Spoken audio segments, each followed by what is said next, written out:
At 5 o'clock on a September afternoon, Ronald Torbay was making preparations for his third murder. He was being very careful. He realized that murdering people becomes more dangerous if you do it often. He was in the bathroom of the house that he had recently rented. For a moment he paused to look in the mirror. The face that looked back at him was thin, middle-aged and pale. Dark hair, a high forehead, and well-shaped blue eyes. Only the mouth was unusual, narrow and quite straight. Even Ronald Torbay did not like his own mouth. A sound in the kitchen below worried him. Was Edith coming up to have her bath before he had prepared it for her? No, it was all right. She was going out of the back door. From the window he saw her disappearing round the side of the house into the small square garden. It was exactly like all the other gardens in the long street. He didn't like her to be alone there. She was a shy person, but now new people had moved into the house next door, and there was a danger of some silly woman making friends with her.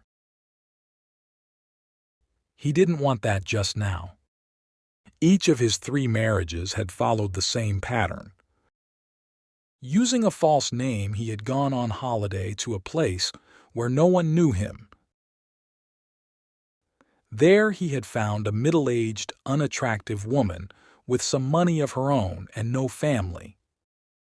He had talked her into marrying him, and she had then agreed to make a will, which left him all her money. Both his other wives had been shy too. He was very careful to choose the right type of woman, someone who would not make friends quickly in a new place. Mary, the first of them, had had her deadly accident almost unnoticed in the bathroom of the house he had rented, a house very like this one, but in the north of England instead of the south. The police had not found anything wrong. The only person who was interested was a young reporter on the local newspaper. He had written something about death in the middle of happiness and had printed photographs of Mary's wedding and her funeral, which took place only 3 weeks after the wedding. Dorothy had given him a little more trouble. It was not true that she was completely alone in the world as she had told him. Her brother had appeared at the funeral and asked difficult questions about her money. There had been a court case, but Ronald had won it, and the insurance company had paid him the money. All that was 4 years ago. Now, with a new name, a newly invented background, and a different area to work in, he felt quite safe. From the moment he saw Edith, sitting alone at a little table in the restaurant of a seaside hotel, he knew she was his next subject. He could see from her face that she was not happy, and he could also see that she was wearing a valuable ring. After dinner he spoke to her. She didn't want to talk at first, but in the end he managed to start a conversation. After that, everything went as he expected. His methods were old-fashioned and romantic, and by the end of a week, she was in love with him. Her background was very suitable for Ronald's purpose. After teaching at a girls' school for 10 years, she had gone home to look after her sick father and had stayed with him until he died. Now, aged 43, she was alone, with a lot of money, and she didn't know what to do with herself. 5 weeks after they met, Ronald married her in the town where they were both strangers. The same afternoon, they both made a will leaving all their property to each other. Then they moved into the house which he had rented cheaply because the holiday season was at an end. It was the most pleasant of his marriages. He found Edith a cheerful person, and even quite sensible, except that it was stupid of her to believe that a man would fall in love with her at first sight. Ronald knew he must not make the mistake of feeling sorry for her. He began to make plans for her future, as he called it. Two things made him do this earlier than he intended. One was the way she refused to talk about her money. She kept all her business papers locked in a desk drawer and refused to discuss them. His other worry was her unnecessary interest in his job. Ronald had told Edith that he was a partner in an engineering company, which was giving him a long period of absence. Edith accepted the story, but she asked a lot of questions and wanted to visit his office and the factory. So Ronald had decided that it was time to act. He turned from the window and began to run water into the bath. His heart was beating loudly, he noticed. He didn't like that. He needed to keep very calm. The bathroom was the only room they had painted. He had done it himself soon after they arrived. He had also put up the little shelf over the bath, which held their bottles and creams and a small electric heater. It was a cheap one, with 2 bars, and it was white, like the walls, and not too noticeable. There was no electric point in the bathroom, but he was able to connect the heater to a point just outside the door. He turned on the heater now and watched the bars become red and hot. Then he went out of the room. The controls for all the electricity in the house were inside a cupboard at the top of the stairs. Ronald opened the door carefully and pulled up the handle, which turned off the electricity. He had a cloth over his hand so that he would not leave fingerprints. Back in the bathroom, the bars of the heater were turning black again. Still using the cloth, he lifted the heater from the shelf and put it into the bath water at the bottom end of the bath.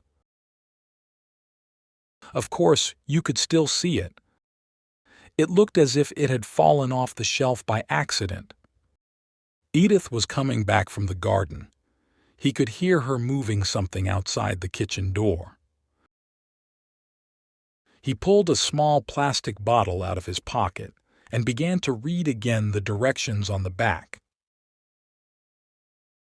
A small sound behind him made him turn suddenly. There was Edith's head, only 2 meters away, appearing above the flat roof of the kitchen, which was below the bathroom window. She was clearing the dead leaves from the edge of the roof. She must be standing on the ladder, which was kept outside the kitchen door. He stayed calm. "What are you doing there, dear?" Edith was so surprised that she nearly fell off the ladder. "Oh, you frightened me. I thought I'd just do this little job before I came to get ready. But I'm preparing your beauty bath for you. It's kind of you to take all this trouble, Ronald." "Not at all. I'm taking you out tonight, and I want you to look as nice as possible. Hurry up, dear." The bubbles don't last very long, and like all these beauty treatments, this one's expensive. Go and undress now and come straight here. "Very well, dear." She began to climb down the ladder. Ronald opened the little bottle and poured the liquid into the bath. He turned on the water again, and in a moment the bath was full of bubbles, smelling strongly of roses. They covered the little heater completely. They even covered the sides of the bath. Edith was at the door. "Oh, Ronald, it's all over everything, even on the floor." "That doesn't matter. You get in quickly before it loses its strength." "I'll go and change now. Get straight in and lie down. It will give your skin a bit of color." He went out and paused, listening. She locked the door, as he expected. He walked slowly to the electricity box and forced himself to wait another minute. "How is it?" he shouted. "I don't know yet. I've only just got into the bath. It smells nice." His hand, covered with the cloth, was on the controls. "1, 2, 3, he said, and pulled the handle down. A small explosion from the electric point behind him told him that the electricity had gone off. Then everything was silent. After a time, he went and knocked on the bathroom door. "Edith?" There was no answer, no sound, nothing. Now he had to prepare the second stage. As he knew well, this was the difficult bit. The discovery of the body must be made, but not too soon. He had made that mistake with Dorothy's accident, and the police had asked him why he had got worried so soon. This time he decided to wait half an hour before he began to knock loudly on the bathroom door, then to shout for a neighbor, and finally to force the lock. There was something he wanted to do now. Edith's leather writing case, which contained all her private papers, was in the drawer where she kept her blouses. He had discovered it some time ago, but he had not forced the lock open, because that would frighten her. Now there was nothing to stop him. He went softly into the bedroom and opened the drawer. The case was there. The lock was more difficult than he expected, but he finally managed to open the case. Inside there were some financial documents, 1 or 2 thick envelopes, and on top of these, her post office savings book. He opened it with shaking fingers and began reading the figures: £17,000, £18,600, £21,940. He turned over a page, and his heart jumped wildly. On the 4th of September, she had taken almost all the money out of her savings account. Perhaps it was here, in these thick envelopes. He opened one of them. Papers, letters, documents fell on the floor. Suddenly, he saw an envelope with his own name on it, in Edith's writing. He pulled it open and saw in surprise that the date on the letter was only 2 days ago. "Dear Ronald, if you ever read this, I am afraid it will be a terrible shock to you. I hoped it would not be necessary to write it, but now your behavior has forced me to face some very unpleasant possibilities. Did you not realize, Ronald, that any middle-aged woman who has been rushed into marriage to a stranger will ask herself about her husband's reason for marrying her?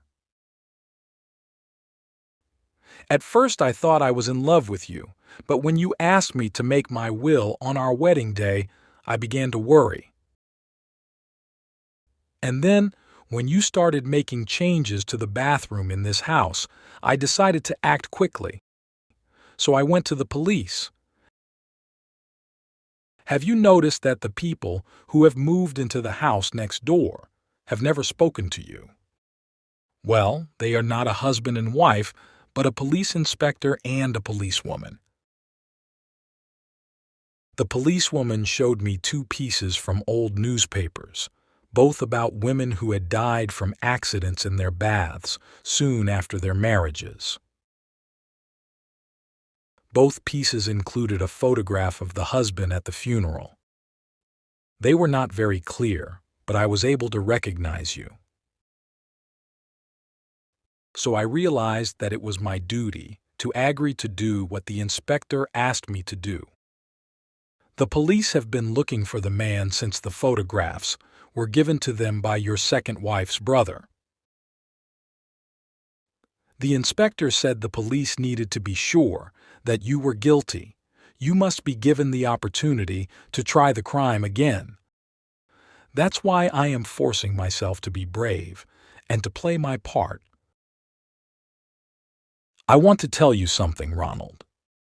If one day you lose me, out of the bathroom, you will find that I have gone out over the kitchen roof and am sitting in the kitchen next door. I was stupid to marry you, but not quite as stupid as you thought. Yours, Edith. Ronald's mouth was uglier than ever when he finished reading the letter. The house was still quiet. But in the silence, he heard the back door open suddenly, and heavy footsteps rushed up the stairs towards him.